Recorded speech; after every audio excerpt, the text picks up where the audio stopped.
नमस्कार, मैं हूं मोबिना महक और आप देख रहे हैं भास्कर 24 न्यूज पर। इस वक्त की खबर। उत्तराखंड अल्पसंख्यक आयोग के पूर्व अध्यक्ष सुखदेव सिंह नामधारी बोले, उत्तराखंड को ड्रग्स फ्री बनाने को संकल्पबद्ध। नामधारी फार्म पर आयोजित हुआ सिख संगत दर्शन कार्यक्रम। उत्तराखंड अल्पसंख्यक आयोग के पूर्व अध्यक्ष व वरिष्ठ भाजपा नेता सुखदेव सिंह नामधारी के ग्राम ताली स्थित फार्म हाउस पर सिख संगत दर्शन कार्यक्रम आयोजित हुआ, जिसमें वक्ताओं ने सिख समाज की एकजुटता पर बल दिया।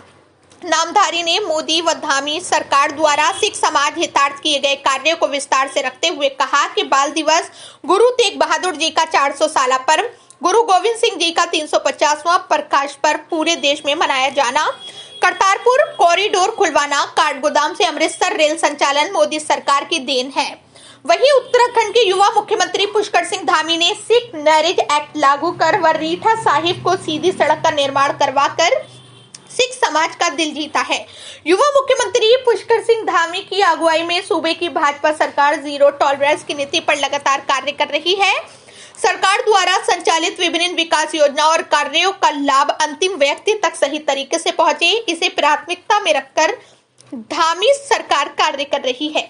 मुख्यमंत्री पुष्कर सिंह धामी उत्तराखंड को ड्रग्स फ्री बनाने को संकल्पबद्ध है। उन्होंने नवनियुक्त पुलिस महानिदेशक दीपम सेठ को समाज में नशे के खिलाफ तेजी से अभियान चलाने और ड्रग्स माफिया तस्करों को जेल में डालने के निर्देश दिए हैं। दशमेश गुरुद्वारा पटना फार्म के मुख्य सेवादार बाबा बलकार सिंह ने समाज की एकजुटता पर बल दिया। उन्होंने शस्त्र रखने और उनकी पूजा करने की बात कही। गदरपुर के पूर्व चेयरमैन सुरेश काम्बोज ने गदरपुर विधायक अरविंद पांडे द्वारा नशे के विरुद्ध निकाली जा रही पदयात्रा पर कटाक्ष करते हुए कहा कि पहले वो अपने साथ चलने वाले लोगों का नशा छुड़वाएं, फिर पदयात्रा निकालें। उन्होंने गदरपुर विधायक अरविंद पांडे व पूर्व सांसद बलराज पासी पर लाशों पर राजनीति करने का आरोप भी लगाया। देखिए, आज यहाँ मेरी इच्छा थी कि संगत दर्शन कार्यक्रम रखा जाए, तो सबसे मिलना जुलना संगतों से हो जाएगा, तो उसी क्रम में ये कार्यक्रम रखा गया था और सभी संगत सिख संगत यहाँ पहुँचे हैं और उनका और आप सबका मैं बहुत बहुत धन्यवाद करता हूँ, स्वागत करता हूँ।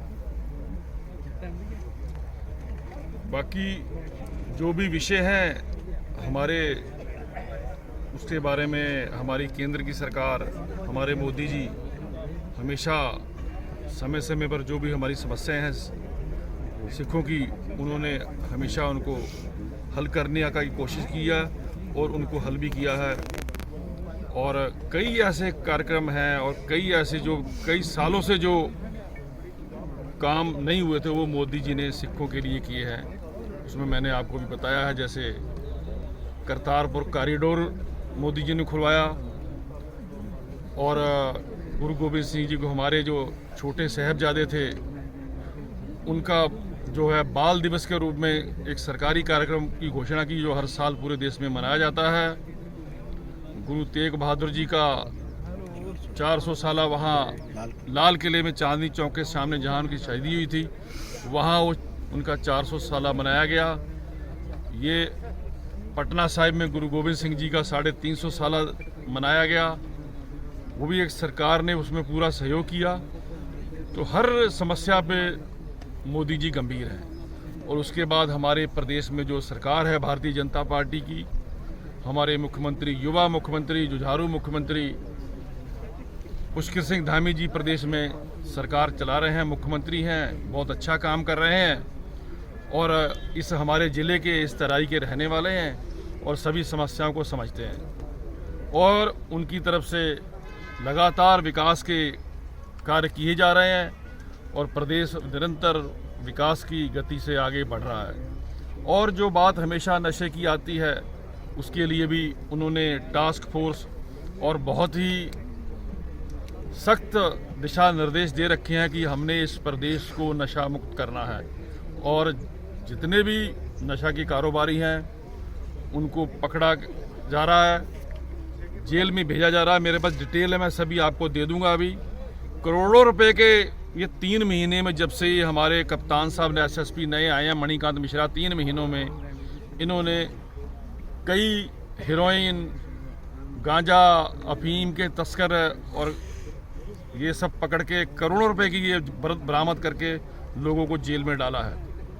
और ये सारा हमारे मुख्यमंत्री जी पुष्कर सिंह धामी जी की जो है उनकी सोच है कि हमने इस प्रदेश को नशा मुक्त करना है और पूरा फोकस है, विकास तो करना ही करना है, उसके साथ जो हमारी युवा पीढ़ी इस दलदल में फंस रही है उसको इससे बचाने के लिए इसको नशा मुक्त करना है और इसी में दिन रात उनकी पूरी मेहनत है। अब नए डीजीपी हमारे परसों नियुक्त हुए हैं, उन्होंने कार्यभार संभाला है, उन्होंने तुरंत उनको बुलाया और सख्त दिशा निर्देश दिए कि मुझे ये प्रदेश नशा मुक्त चाहिए, तो उससे भी फिर कार्रवाई पूरे लगातार चल रही है और हमेशा ये प्रदेश विकास के पथ पर आगे बढ़ रहा है, बढ़ता रहेगा और इसमें नशा मुक्ति भी पूरे प्रदेश में कोशिश हो रही है कि नशा मुक्त किया जाए और जो मुख्यमंत्री जी का प्रयास है ये बिल्कुल सफल होगा। इतना ही कह के मैं क्षमा चाहूँगा। धन्यवाद। ये जो बात कही है आपने, बात तो बहुत ठीक कही है, मगर इस विषय पे मेरी बात हुई थी इलेक्शन से पहले और बात लगभग सारी हो चुकी थी। तो सरकार ने कहा था कि ये धरने पे बैठे हैं, उठ जाएं, चुनाव के बाद इस मसले को हल कर देंगे। मैं यहाँ नाम नहीं लेना चाहूँगा, कुछ लोग अपनी रोटियाँ सेक रहे हैं इस आंदोलन के पीछे और अपनी राजनीति चला रहे हैं। जो वहाँ किसान हैं जिनकी ज़मीन है वो उठने के लिए तैयार हो गए थे और मेरी सारी बात भी हो गई थी मुख्यमंत्री जी से भी और इस क्षेत्र के माननीय सांसद अजय भट्ट जी से भी। वो कह रहे थे ठीक है, चुनाव के बाद इस मसले को मैं खुद जाके साथ हल कराऊंगा, मगर जो उठने के लिए तैयार हो गए। मगर कुछ एक दो लोग, चंद लोग हैं जो अपनी रोटियां सेक रहे हैं, उन्होंने उनको नहीं उठने दिया और मुद्दा और फिर लटका हुआ है। ये इसलिए इसको अगर इसका राजनीतिकरण होगा तो देखिए तो फिर तो निपटना मुश्किल है। अगर हम वाकई चाहते हैं निपटे तो सरकार भी निपटाना चाहती है, इसलिए हमें सच्ची नीयत से आगे सरकार के साथ जाके बात करनी पड़ेगी, कदम बढ़ाने पड़ेंगे, कदम से कदम मिलाकर चलना पड़ेगा। ये